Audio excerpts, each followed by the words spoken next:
दोस्तों वेदांता लिमिटेड ने quarter four के रिजल्ट को डिक्लेयर कर दिया है। रिजल्ट इस बार काफ़ी शानदार रहा है।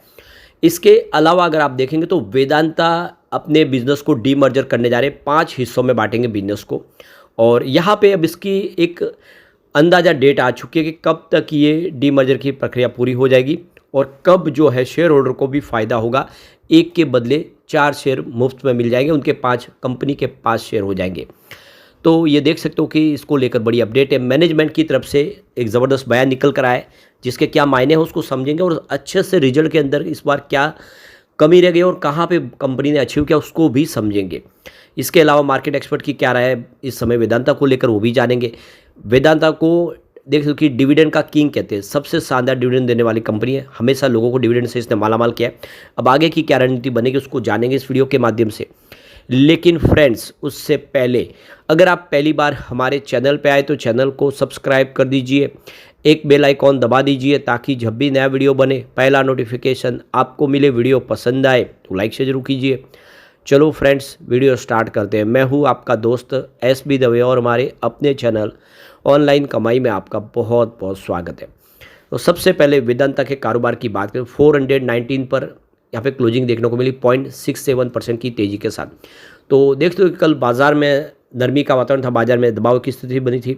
मिड कैप स्मॉल कैप में ज़बरदस्त भारी गिरावट हुई, लेकिन वेदांता अच्छे रिजल्ट के दम पे गिरावट नहीं हो पाई और लगभग इसमें हमें फ्लैट क्लोजिंग देखने को मिली।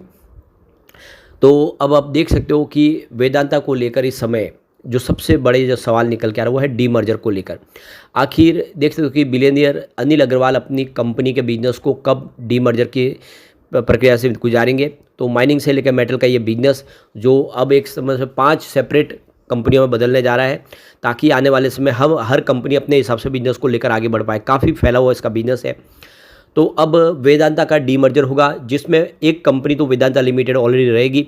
4 नई कंपनियों का गठन होगा, जिसमें Vedanta aluminium metal, Vedanta power, Vedanta oil and gas और Vedanta iron and steel limited. तो हर जो बिजनेस है अपने हिसाब से काम कर पाएगा, अलग अलग सेगमेंट अपने हिसाब से मजबूती से आगे बढ़ रहा है। एक मैनेजमेंट होगा जो बिजनेस को लेकर कुछ फैसले होगा।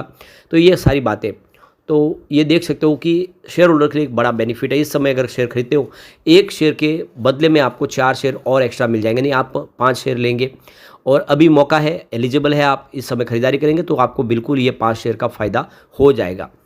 यहाँ पे इस बार कंपनी ने रिजल्ट भी बहुत ही बेहतर दिया है। 5 मुख्य फैक्टर अगर देखें रिजल्ट के, तो वेदांता का इस बार देखें तो कंसोलिडेटेड रिवेन्यू है वो 39,789 करोड़ के आसपास पहुंचा क्वार्टर फोर में, जो बहुत ही बेहतरीन है। और जो प्रॉफिट यहाँ पे देख सकते हो कि शेयर होल्डर को जो यहाँ पे इस समय देखने को मिला है वो 154% का ईयर ऑन बेसिस पे जंप दिखा रहा है, जो 3,483 करोड़ के आसपास रहा है। पिछले एक साल पहले 1,549 करोड़ के आसपास था। कंसोलिडेटेड एबिटा 30% की जंप दिखा रहा है, जो 11,618 करोड़ के आसपास है। और ये देखो कि काफ़ी बेहतर इसने प्रदर्शन किया है। अब यहाँ पे इसका pre capex free cash flow की बात करो 7,814 करोड़ के आसपास रहा है। तो इसमें जो कैश जनरेशन है कंपनी का वो 34% ईयर ऑन बेसिस पे जंप दिखा रहा है। इसके अलावा प्रॉफिट आफ्टर टैक्स की बात करो 4,961 करोड़ के आसपास, जिसमें पिछले क्वार्टर के मुकाबले 2% की तेज़ी, यानी ओवरऑल रिजल्ट बहुत ही बेहतर रहा है। अब यहाँ पे जो ब्रोकेज फर्म है वो देख सकते हो कि इस समय काफ़ी ज़्यादा बुलिश है और काफ़ी सारे यहाँ पे एकदम संभावना पॉजिटिव बता रहे हैं।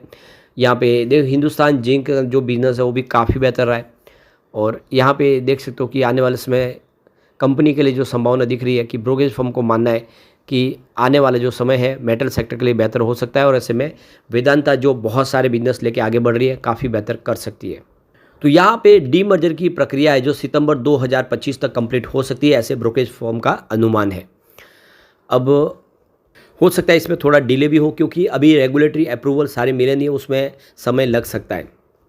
तो ब्रोकेज फर्म का कहना है कि वेदांता का जो इस समय आप देखें तो एल्यूमिनियम बिजनेस है वो आने वाले समय ज़बरदस्त एक प्रदर्शन करता हुआ दिखाई दे सकता है।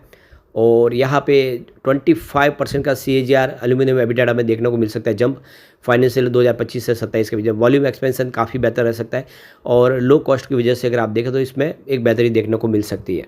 ब्रोकेज फर्म का कहना है कि जो एल्यूमिनियम सेगमेंट है वो आने वाले समय एक ज़बरदस्त ग्रोथ ड्राइवर बनता हुआ दिखाई देगा और काफ़ी बेहतर कर सकता है, कंपनी की सेहत में सुधार कर सकता है।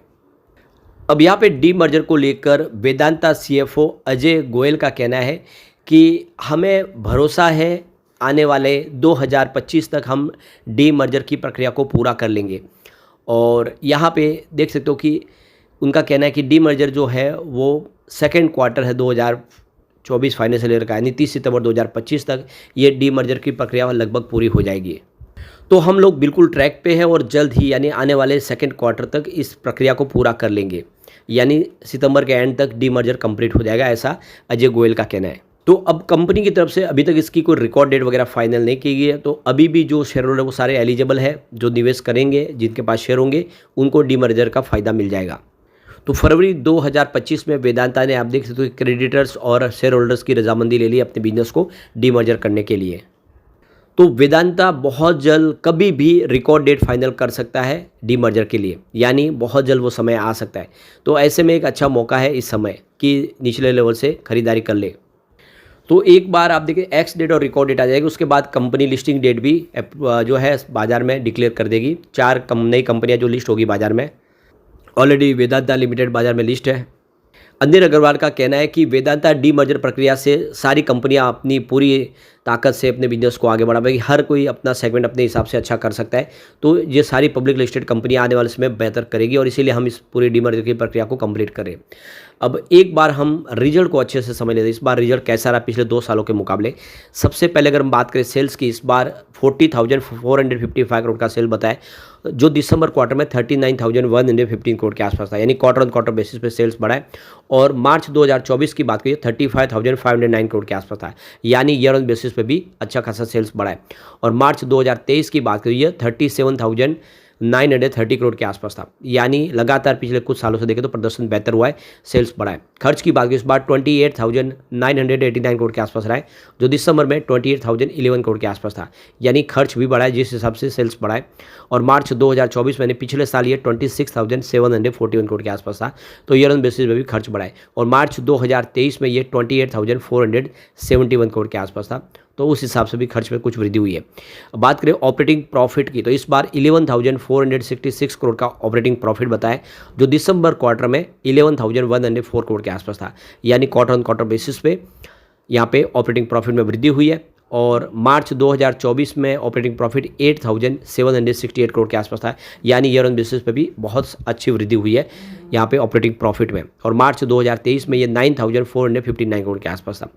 तो 24 के मुकाबले 23 ठीक था, लेकिन इस बार 25 बेहतर है, दोनों साल के मुकाबले काफ़ी बेहतर किया है। अब यहाँ पे अगर हम बात करें इसके अदर इनकम के, तो इस बार 762 करोड़ की अदर इनकम बताई है, जो पिछले क्वार्टर में यानी क्वार्टर 3 में 680 करोड़ के आसपास थी, यानी क्वार्टर ऑन क्वार्टर बेसिस पे अदर इनकम में वृद्धि हुई है। और पिछले साल से हम क्वार्टर में देखें तो ये 385 करोड़ के आसपास थी, यानी पिछले साल के मुकाबले भी अदर इनकम में अच्छी खासी वृद्धि हुई है। और 2023 में मार्च में देखें तो -631 करोड़ था, यानी आप देख सकते हो कंपनी का जो ऑपरेटिंग अदर इनकम है वो माइनस में थी। अब यहाँ पे प्रॉफिट बिफोर टैक्स की बात कर ले तो इस बार 6,657 करोड़ का इन्होंने प्रॉफिट बिफोर टैक्स बताया, जो पिछले क्वार्टर में 6,661 करोड़ के आसपास है, यानी हल्का सा आप देखें तो प्रॉफिट बिफोर टैक्स इस बार कम होता हुआ दिखा है पिछले क्वार्टर के मुकाबले। लेकिन अगर हम पिछले साल सेम क्वार्टर की बात करें 3,995 करोड़ के आसपास था, उस हिसाब से ज़बरदस्त जंप देखने को मिली है। और अगर हम बात करें मार्च 23 की तो ये 4,258 करोड़ के आसपास था। बात करें नेट प्रॉफिट की तो इस बार 4,961 करोड़ के आसपास बताया, जो पिछले क्वार्टर में 4,876 करोड़ के आसपास था, यानी क्वार्टर ऑन क्वार्टर बेसिस पे प्रॉफिट बढ़ा है। और पिछले साल सेम क्वार्टर में 2,275 करोड़ के आसपास था, उस हिसाब से बहुत बड़ा जंप है, डबल से भी ज़्यादा। और मार्च 23 में ये 3,132 करोड़ के आसपास था, यानी लगातार प्रॉफिट बढ़ रहा है। ईपीएस इस बार 8.91 रुपीज़ के आसपास है, जो पिछले क्वार्टर में 9.07 रुपीज़ के आसपास था, और पिछले साल सेम क्वार्टर में 3.68 रुपीज़ के आसपास था, और 23 में 5.06 रुपीज़ के आसपास था। कुल मिला के बहुत ही बेहतर प्रदर्शन किया और जल्द ही यहाँ पे डीमर्जर की प्रक्रिया पूरी होगी और लोगों को फ़ायदा होगा। लेकिन फ्रेंड्स, कोई भी इन्वेस्टमेंट करने से पहले अपने फाइनेंशियल एडवाइजर से एडवाइस ले ले या अपना खुद का रिसर्च करें, क्योंकि मैंने वीडियो आपके एजुकेशनल पर्पज़ के लिए ही बनाया। वीडियो पसंद आए तो लाइक से जरूर कीजिए और चैनल को सब्सक्राइब कर दीजिए। Thank you friends.